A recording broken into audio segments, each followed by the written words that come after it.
Құрметті көрермен, театр бос ермек, орынсыз күлкінің орны емес.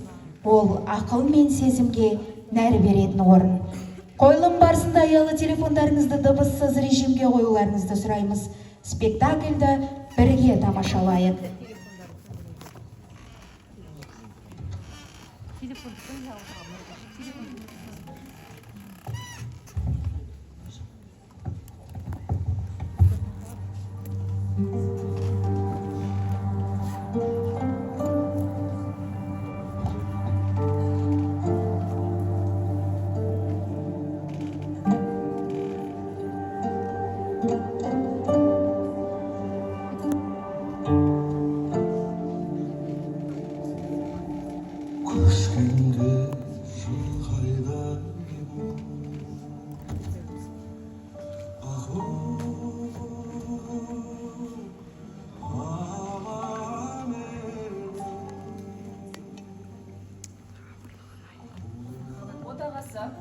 Әлі қалмағансыз ба?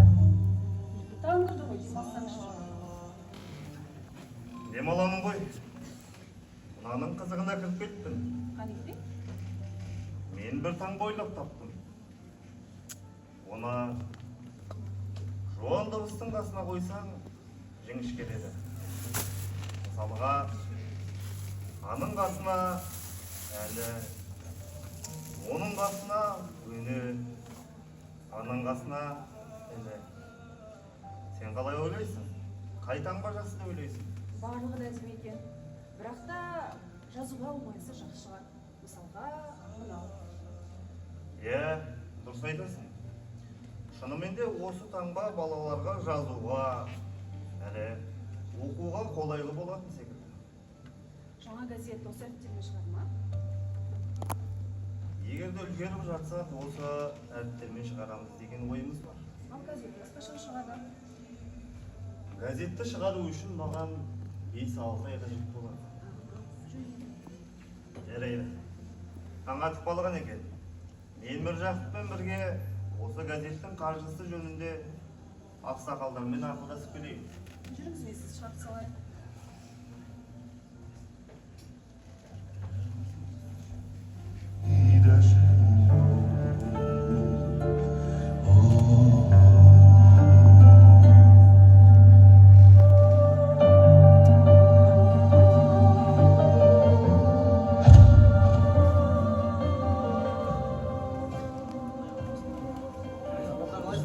Ассалаумағалейкум ақсақалдар. Ахметжан амансың ба? Аллаға шүкір, өздеріңіз қалайсыздар? Шүкір, аман есен. Ауыл аман ба? Ауыл үйдің заман ба? Ал жөніңді айт аға.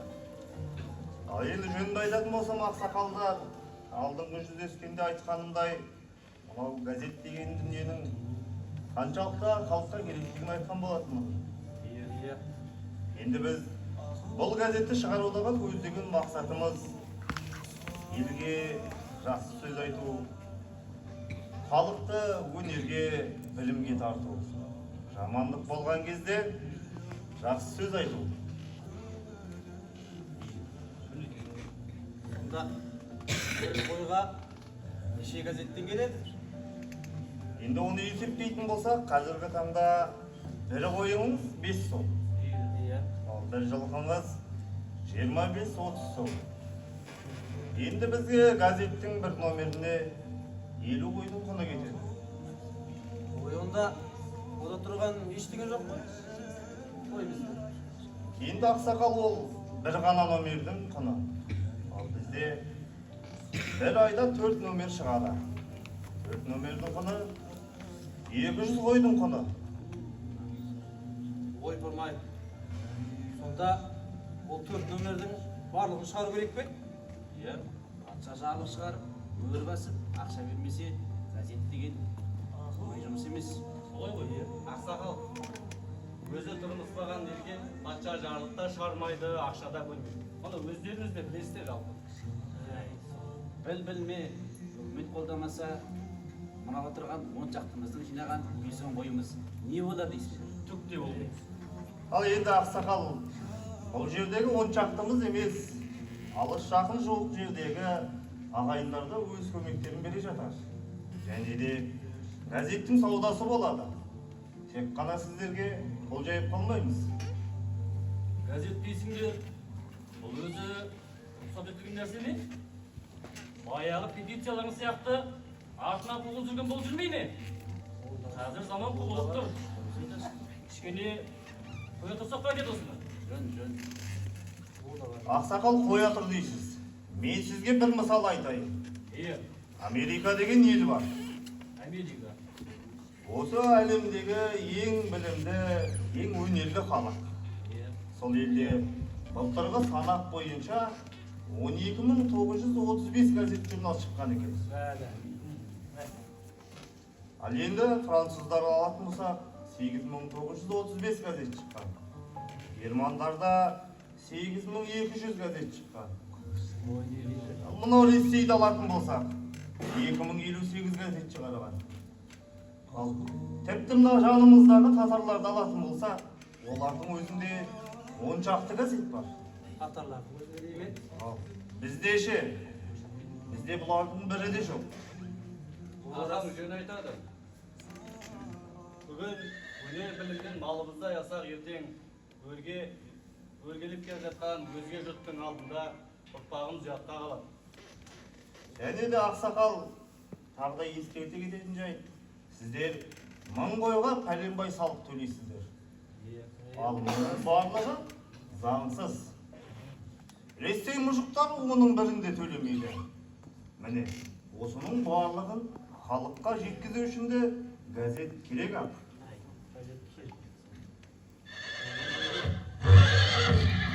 Менің атым ғой.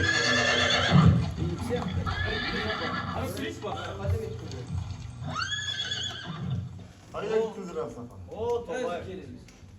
Белгісі келмеген адамға аттың терісі де сылтау болады екен ау. Жарайды, кетсін. Ахметжан айналайын. Ертең өзім шығып ауылдың малды адамдарынан сөйлесіп бір жөнін айтармын. Біз сені қолдаймыз. Солай емес пе? Жарайды ақсақал. Олай болса, алға да рұқсат. Біз енді жүрейік. Ахметжан, жол болсын.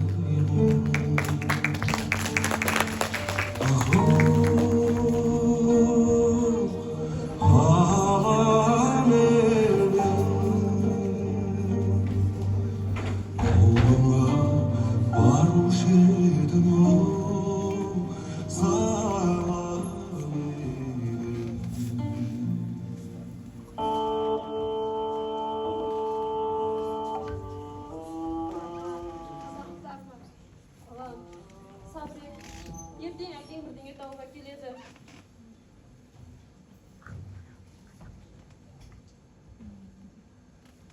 Ештеме жоқ. Бүкіл ауылда бір түйір бидай қалмаған. Дайым-ау, бұл күнге де жеттік пе? Әке, біз неге бұлай ашпыз? Бізден бәрін тартып алып алам. Мал кетті, жұрт ентіреп кетті. Ал көрші үйлер неге бос тұр? Қоғам, мына аштық деген біздің құтымызды алды. Елдің басына күн туды. Бірақ біз отбасымызды аман сақтауымыз керек. Құдай қаласа. Мен бос отырмай, қалаға барып, ең құрығанда бір жыннан алып келейін. Сол қауіпті. Кешеден бері адамдар жоғалып жатыр. Сендерді аман сақтау үшін бәріне дайынмын. Әке, сіз ораласыз ба? Я, құлыным, сен үшін ораламын. Қош.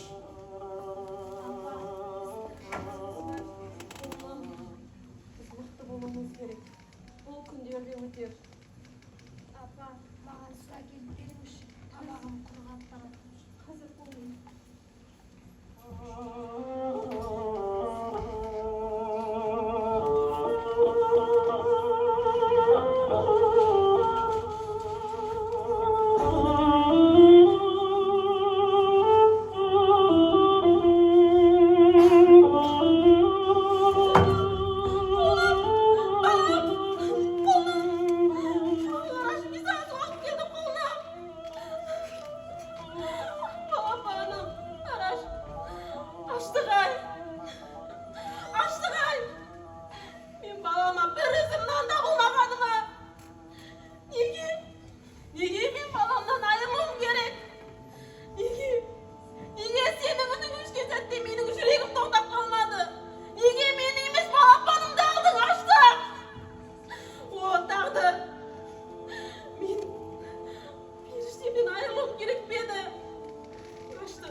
осында ма?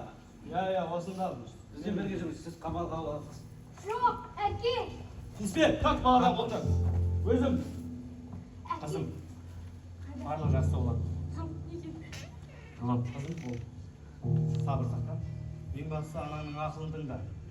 Анаңның қолдауы білесің ғой?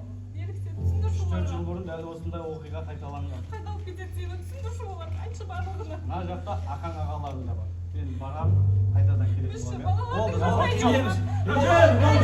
Ол ешқандай жасаған жоқ.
Білуге рұқсат па? Тағы да сен бе? Иә, мен неге келмеске? Біле білсеңіз, дуластың маңдайына жағылған қара күйе, мына сіздердің маңдайларыңызға жағылған қара таңба. Тұр шіркін-ай. Сонда осында отырған бәріміз жұмысымызды тастап, бүкіл өмірімізді Дулатовтақта жұмсауымыз керек екен ғой. Сен сандалма. Дұрыс айтасыз аға. Жұмсауыңыз керек. Өйткені ол Дулатов. Білмесеңіз мен сізге айтайын. Бүкіл қазақты оятқан Дулатов.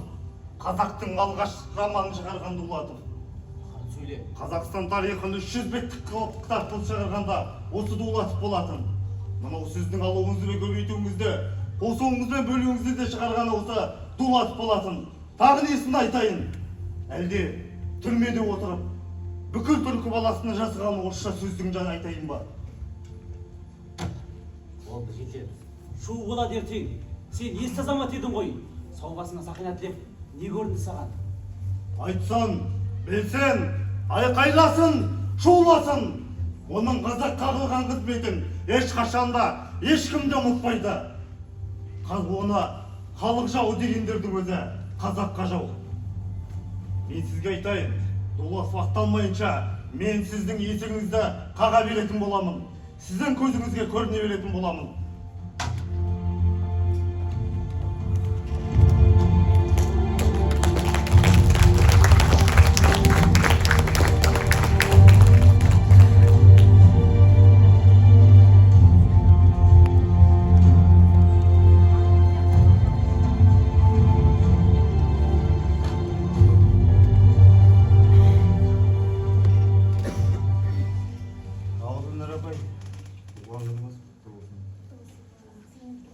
Әже, туған күніңізбен. Армысыздар? Гүлнар апай, туған күніңізбен. Рахмет, айналайын, рахмет. Туған күнді жақсы тойлап отырсыздар ғой деймін. Қой, қайдам айналайын. Шаттанып туған күнді тойлайтын жағдай қайда жарығым. Ауырып тұрдым, аунап тұрдым дегендей, мына жарық дүниені көргенге шүкір. Тәуба деп отырмыз. Гүлнар апай, мен сізге сыйлығым.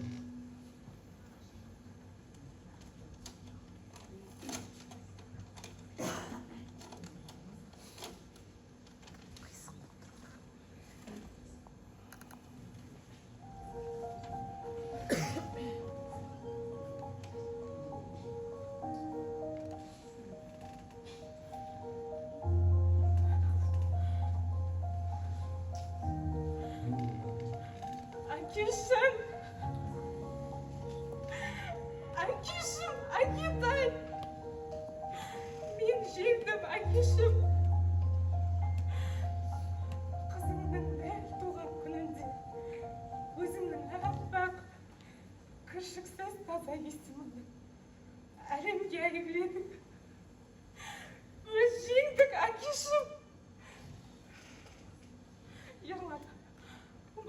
Шумган.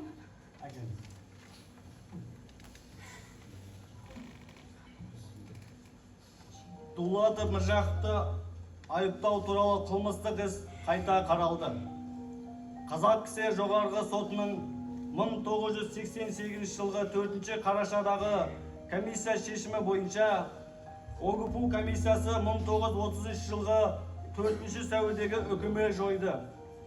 Және қылмыс құрамының болмауына байланысты тоқтатылды. Дулатов Міржақып ақталсын.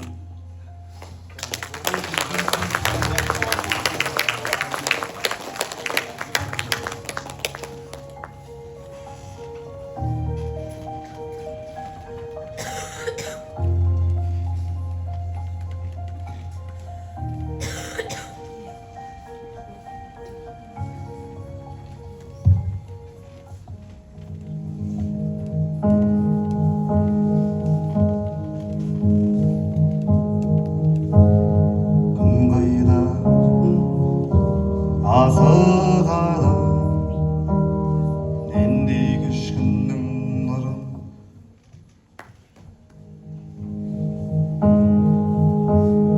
Күн қайда азығады нендей күшкіннің нұрын жасырады. Қызарып соңғы сәуле шашырады. Күнтей алмай барады шашымды ей о жарық дүнием-ай қуатым-ай несіне асығасың тұра тұрмай тірлікті басқа арнаға бұратындай түннен қорқам мәңгілік тұратындай тоқташы тоқтай тұршы қуатым-ай.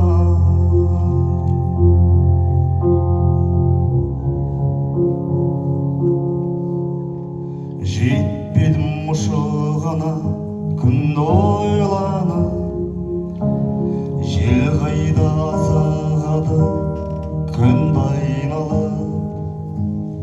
Тірлікте қара түннің керегіне кетпей ме одан да күнге айналып. Ей о жарық дүнием-ай қуатым-ай несіне асығасың тұра тұрмай тірлікті басқа арнаға бұратындай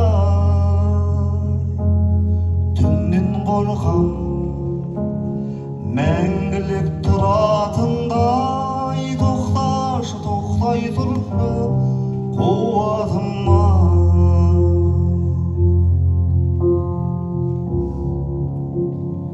Түннен қорқам.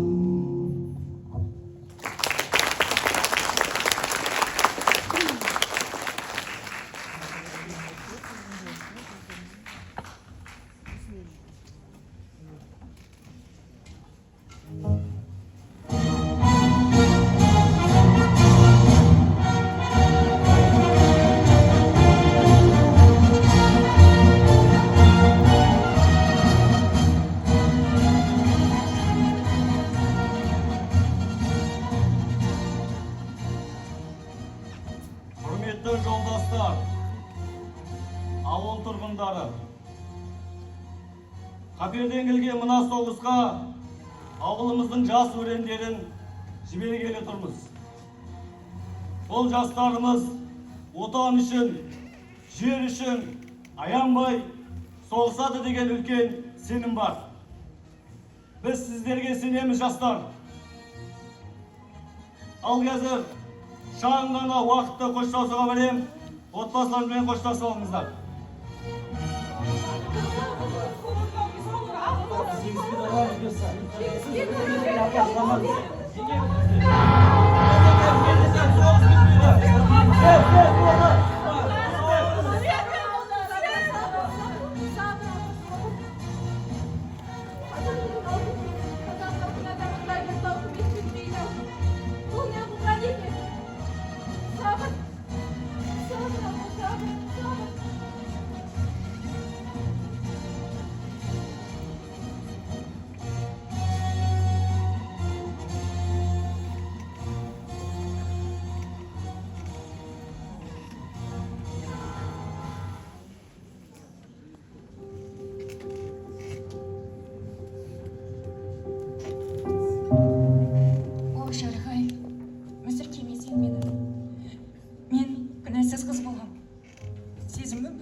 бірақ мынау тіршілік дүниесінен безінген жұдырықтай жүрегім кек пен қасіретке толы.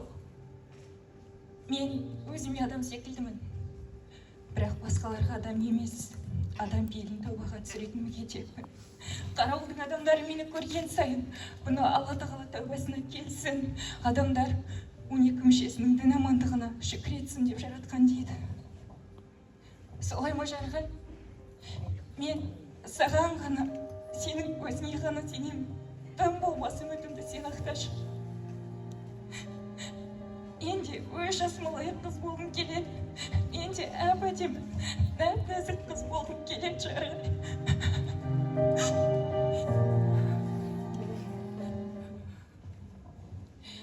Жүдеткенмен жығанымды алаңқайға, мен ешкімге қызғана қарамаймын. Жасым асып 14-тен кеткенмен, әлі күнге 5 жасар баладаймын. Мейлі мен ақ қатардан кем болайын деп тұрған жоқ, бәрібір ең қонайын. Ақылға кет ағалар атымның, құрбандығы ең соңғы мен болайын, мен болайын.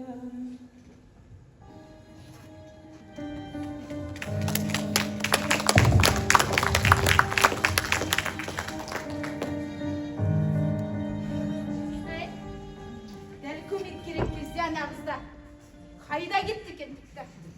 Біледі үйде қол жоқ екенін. Келіп көмектессе болады ғой. Осы бір қас қарайған кезде сол-ақ тіпті кетіп қалуға шебер екен.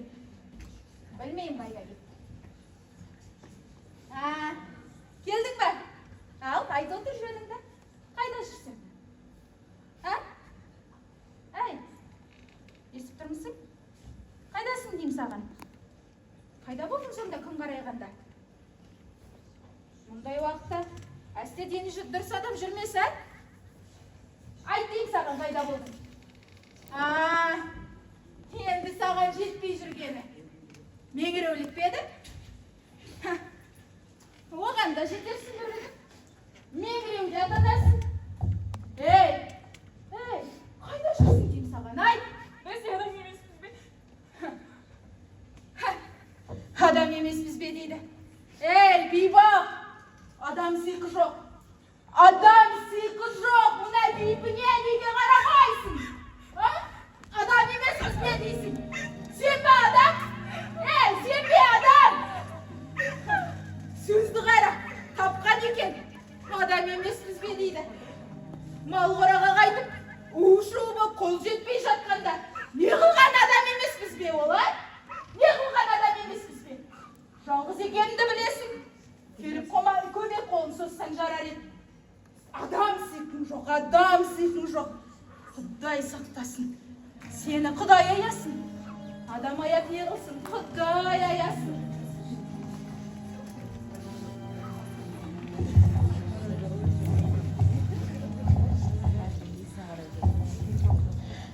Сен құрсақта жатқанда дегелең тауының түбінен жел астын дүмпілдетіп жартыс болып жатушы еді. Сол басылды ма? Іңгәліп бесікте жатқан сен талай рет сол жарылыстан қорқып, шыр етіп қолда аяққа тұрмай безілдеп кетуші едің. Сол әдетің ес білгенше қалмап еді. Сен Шыңғыс тауының етегінен көтерілген ауадағы қып-қызыл саңырауқұлақ іспетті лаулап тұрған алауға қызығып жүгіре жөнелетін едің. Қазір ше? Апа, тау жақтағы әуеде қалықтап тұратын саңырауқұлақ бүгін тағы да түсіме кірді дейтін едің. Сонда әжең жарықтық: о, қарғатайым-ау, сен де Құдай жеткізсе, сол саңырауқұлақ сияқты жұрттың көзінің жауын алып лаулап тұратын боласың деуші еді.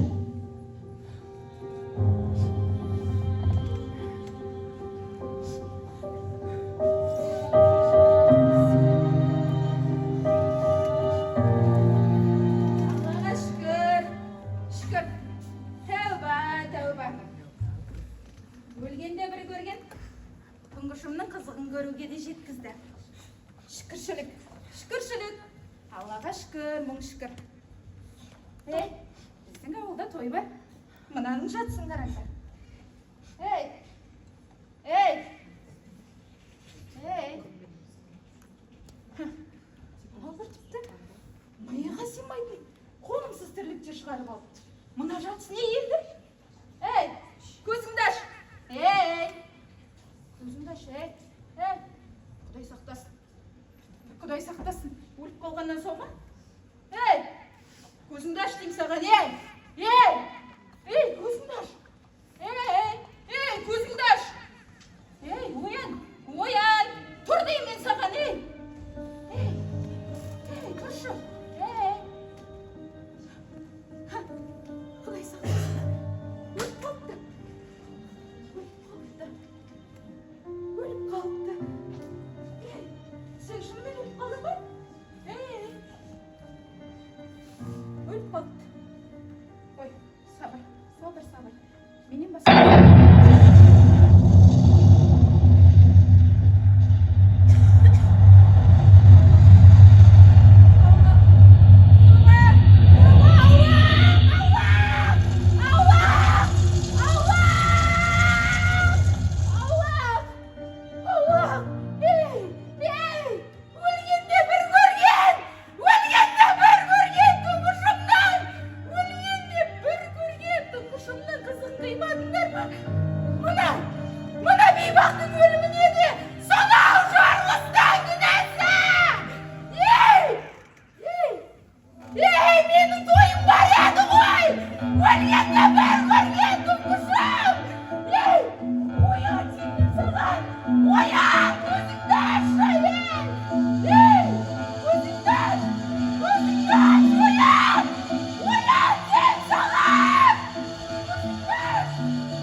Бірақ оған осы сәт былай айтпа.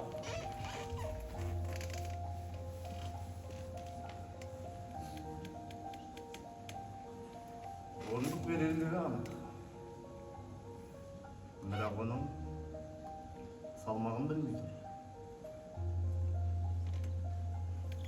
Орындық салмақта емес, жауапта. Дінмұхамед Ахметұлы, бүгін біз таңдауды жариялауымыз керек. Халық сізге сенеді. Бірақ ол үндемейді. Ал үндемейтін адамға билік ауыр. Не дейсің, Дінмұхамед? Үнсіздік қорқу емес. Үнсіздік тыңдай білу. Ал тыңдай алмаған билік ештеңе бітіре алмайды. Жауап дайын. Сөзден кері іс көп. Жетет. Компартияның шешімімен бүгіннен бастап сіз Қазақстан орталық комитетінің бірінші хатшысы болып тағайындалдыңыз. Жұмысты бүгіннен бастайсыз.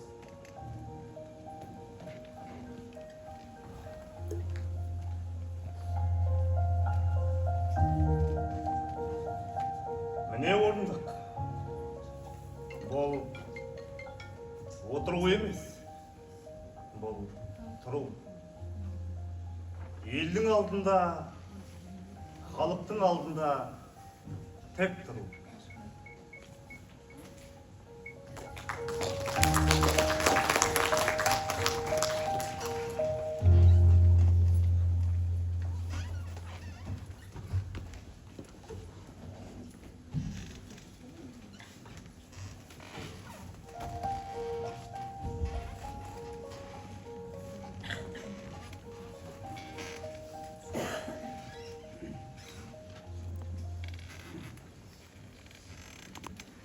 Жолдастар, өздеріңіз білесіздер, республиканың басшылығында өзгеріс болуға тиісті.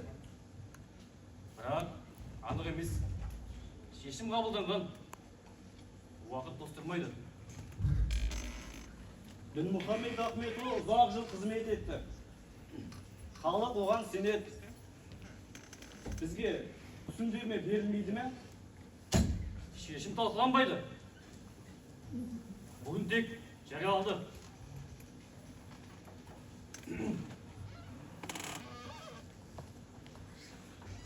Қаулы. Қазақстан Компартиясы орталық комитетінің бірінші хатшысы лауазымына Геннадий Васильевич Колбин тағайындалады.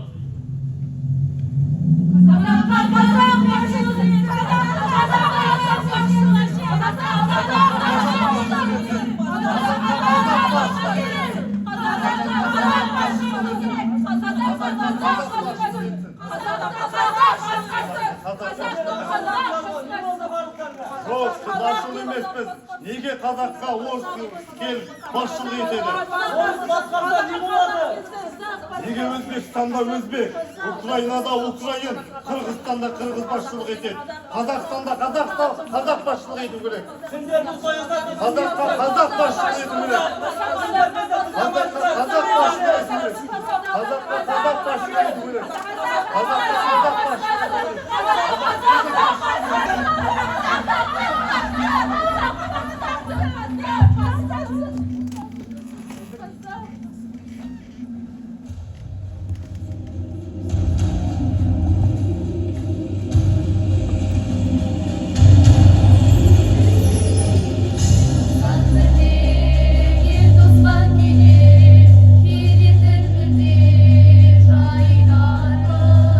Sol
Қазақтың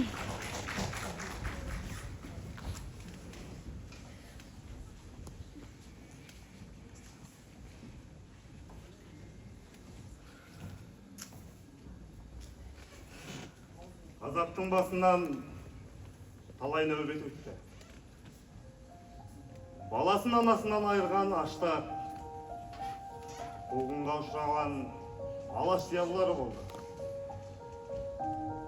Олар не үшін күресті? Не үшін қашты? Не үшін шейіт болды деге үміттенді? Олардың бар арманы тәуелсіз ел болуды емес пе? Желтоқсанда жабылған жала,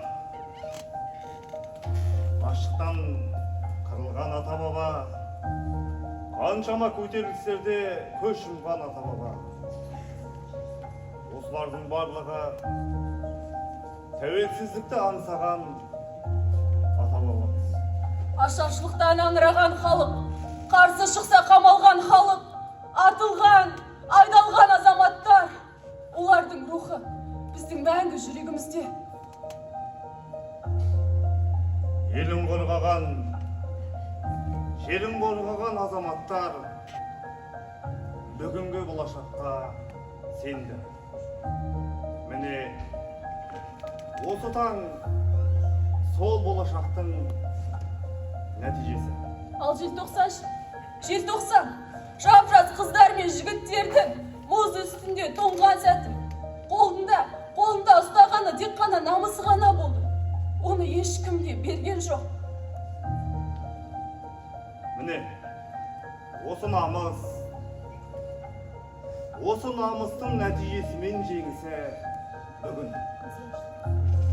Біздің таңымыз арайлы, көңіліміз баянды, тарихымыз қастерлі.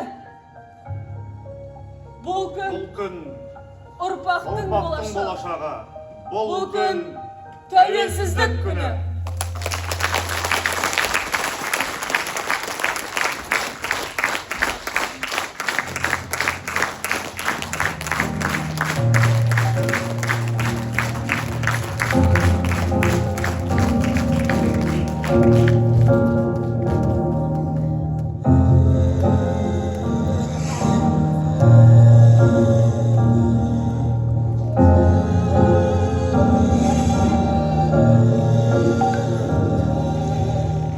Аспан әлемде тілдескен 18 мың қала, тіккен егіменен гүл өскен, өзгермейтін заман. Самал желіп өбіп бетімнен шыққан кезде шыңға, айтамын деп сөзін бекінген жүрегіңді тыңда. Ай, қолымды бер, кең жазира дала. Жолыңды бер, мекенімді табам. От пен судың таласы, аспан мен жер арасы. Адамзаттың баласы, сен де маған қарашы.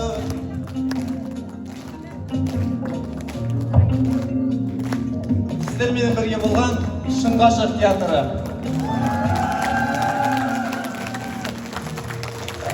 Рөлдерде Әлімбаев Ерлан, Тоқмырзаев Асылбек, Жүсіп Ербол, Мақсатұлы Ерлан, Консултанова Ақмарал, Жалғасбаева Елнура, Қадырбаева Жұлдыз, Әлімжан Гүлназ, Қабылова Дина,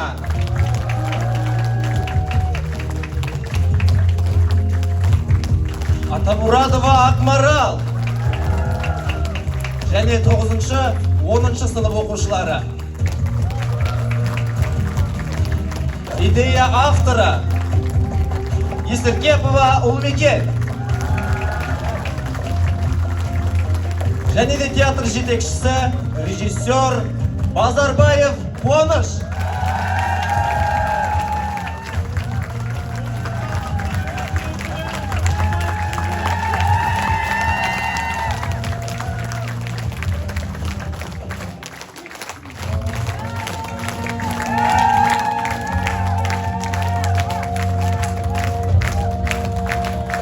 Алаш рухында күн сөнбейді, сөнбейміз.